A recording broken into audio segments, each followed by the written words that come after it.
This is Abe Friedtanzer from Awards Buzz. Very excited to be speaking with Tim Baltz about the Righteous Gemstones. How are you, Tim? I'm good. Thanks for having me. Of course, this show is just crazy, and I feel like this was the craziest season. And I am curious what it's like to be part of just something so wild. The blessing as, an actor who's coming into a world that's so well thought out, like all of Danny McBride and Roughhouse's shows, is that you're always being surprised, from one season to the next. So doing the pilot, getting a sense of the character, Danny told me, BJ is kind of he's the eyes of the audience within the show, maybe the moral center. He's seeing them the way that regular people see them. But I still didn't know what to expect in season one. And I'm getting tased, I'm saying some of the most ridiculous things I've ever said, and that continued from each season to the next. Season two, I got baptized. I wore an absurd romper. I got shot. Um, Took a ninja star to the head. I mean, it really it just continued each season. It got more and more ridiculous, and that's a luxury to have that. So overall, it was just we were spoiled, all of us. I spoke to Cassidy Freeman earlier today and said that I think all the partners for the Gemstone siblings are actually really, really perfect, even if they tend to take a lot of abuse as a result of their affiliation with these very self-centered, preachers. Yeah, yeah, very self-centered. It's it's such a rich world to live in, and both Sarah Trost and then Christina Flannery, who did the wardrobe, contributed mightily to that too. I don't know if Cass touched on that, but they you would go in and whatever idea in your head was of how you were inhabiting the character, you would put on that wardrobe, and it was transformative, which really helps, especially if you're playing, a more straight man character, or you're witnessing a lot of crazy things. That definition was very kind of grounding and kind of our North Star each season.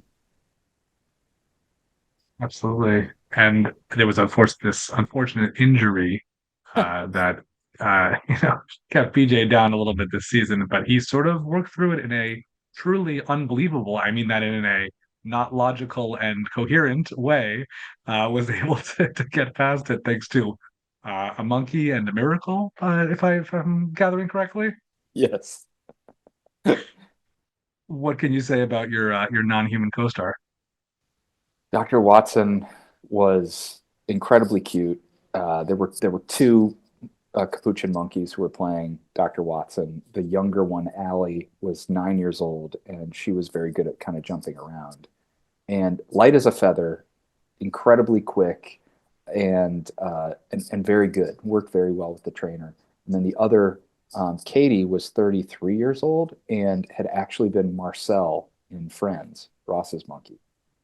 So it was. I mean, obviously, it's an honor to have worked with Marcel, but it was tricky at first because there's a bit of unpredictability working with a monkey. Probably the funniest part was the trainer explaining how the monkey was going to kiss me, and how it isn't like a peck on the lips. For some reason, however the training goes, they want to stick their tongue in your mouth. And so he said, "You're going to try to prevent this from happening by keeping your lips as tight as possible. It won't matter. She will stick her tongue in your mouth." And sure enough, I kept my lips as tight as possible, and poof, every time she stuck her tongue in my mouth, which was When you bizarre. when you decided you wanted to be an actor, is this the kind of story you expected to be telling in an interview? No, no, it's definitely not. I didn't expect to have to learn pole dancing either, which I did. In the second episode, we didn't even use a stunt double because I was able to do the entire routine myself. Is that something you've done a lot over the course of the show, your own stunts? No, no, I was fortunate enough that we had a great stunt double, T. Ryan Mooney, who had started doubling me forget if it was season one, but definitely season two with the rollerblading. So I had to learn those things, and you quickly learn when you're doing stunts, like you need to do at least 50% of it so that you can sell the action and kind of hand it off in the edit to the stunt person who's doing the real thing. Um, but with this, I ended up having a great teacher, this woman Tanya Christopher at Amorous Pole dance in Charleston, and Roughhouse had randomly picked this pole studio. I showed up, and she showed me the routine, and I had to get upside down, and I'm like, look, I'm never going to do this. You're going to need to get the stunt double to do that. And she said, no, you're going to do it. And she kept talking about like how she was the president of the U.S. Aerial Federation, Federation this and that. And after a few sessions, I said, so what's this federation? She's like, oh, well, we oversee, the sport and the growth of the sport and the competitions, et cetera. And the Olympics happened to be on, and breakdancing was in it. And I said, no offense to breakdancing, but how is pole or aerial fitness not in the Olympics? It's so hard. And she said, oh, yeah, well, hopefully we'll get into the Olympics in 2028. And that would be great. And then the federation, blah, blah, blah. I'm like, oh, so the federation would be part of that? And she said, oh, yeah. Yeah, if we got into the Olympics, I'd be the U.S. coach. What? I'm being trained by the U.S. coach? And so she coached me up and was an incredible teacher and got me to do that entire routine. And then in episode 3, I did about half that routine, but that was much harder and had to hand that over to the pros. I hope I'm not the first one to suggest a BJ movie to be timed to 2028 to the Olympics. We'll tie in, promote a lot of like no budget needed, promotional, sponsored by the Federation. I think this would be great. That would be great. My wife is really trying to get me to do a fundraiser at Jumbo's Clown Room, um, where where pole dancing like pretty iconically happens in LA. But I've been in physical therapy ever since, so it's going to take me a while to get back up on the pole. Do you feel that you properly said goodbye to this character? And even if you did, would you want to reprise this role, whether in my excellent idea for a movie, or just whatever might come along? I think we'd all like to reprise our roles. It was a big happy family, we were incredibly blessed to have gotten 4 seasons with this group. We filmed the pilot in 2018, and now it comes out in 2015. So we spanned a lot of time together, watch people have kids and get married, and go through life changes. So yeah, I think we'd all love to reprise our roles just to get to hang out together. Uh, but the character itself was very fun, and the world was so rich and easy to play with.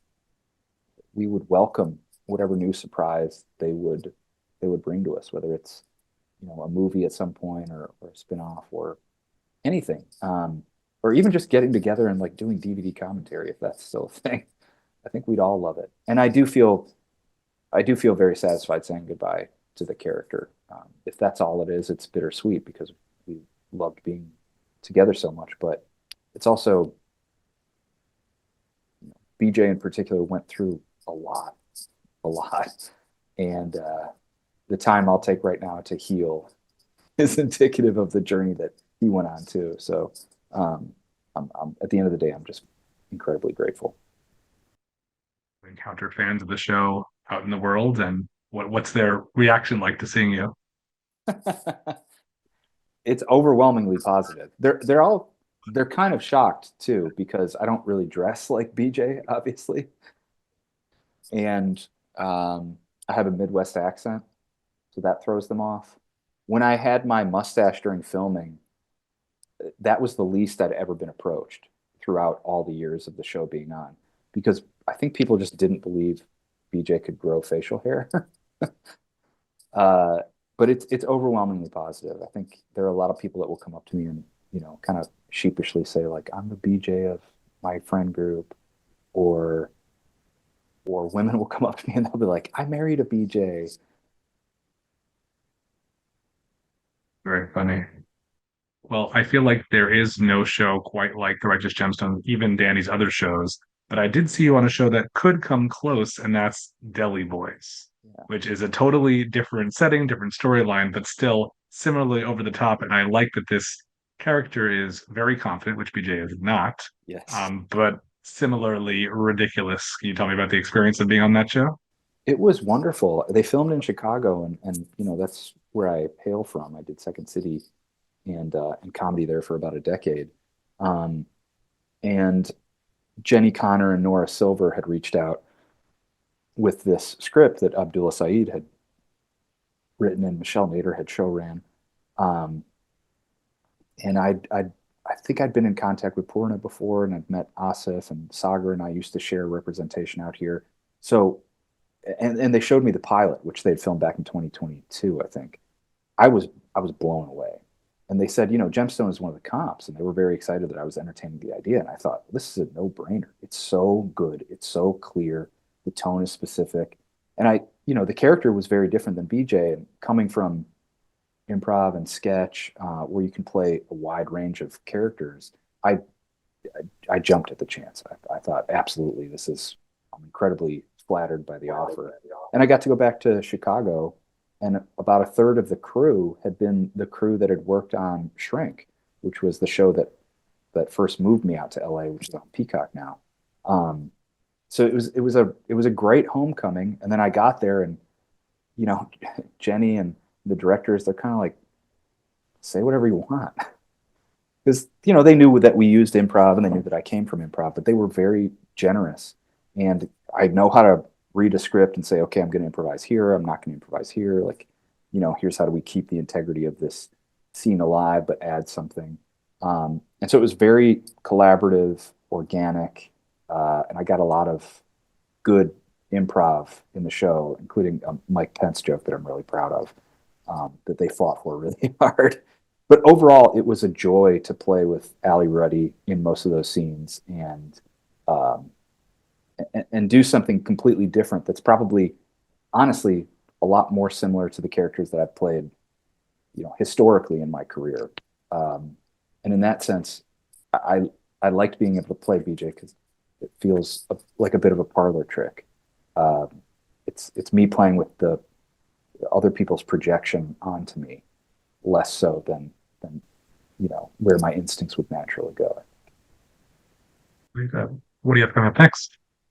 Coming up next, I'm going to go do a guest spot on an Apple show, which I'm very excited about, which I think is kind of hush hush. And I did an indie movie last month with Bobby Farrelly and Kumail Nanjiani, Molly Shannon, and Sam Nivola, who's in White Lotus. So I'm very excited. That was a blast. It was really fun. There were a lot of Gemstones crew that worked on that because it was up in North Carolina, and I get to jump back into development too. So I'm really looking forward to getting back into that because I usually have a lot of plates spinning, but Gemstones took long enough that it was kind of hard to do that at the same time. What do you like to watch? What have you seen on TV recently that's really, stuck with you? Oh man, right now, Common Side Effects.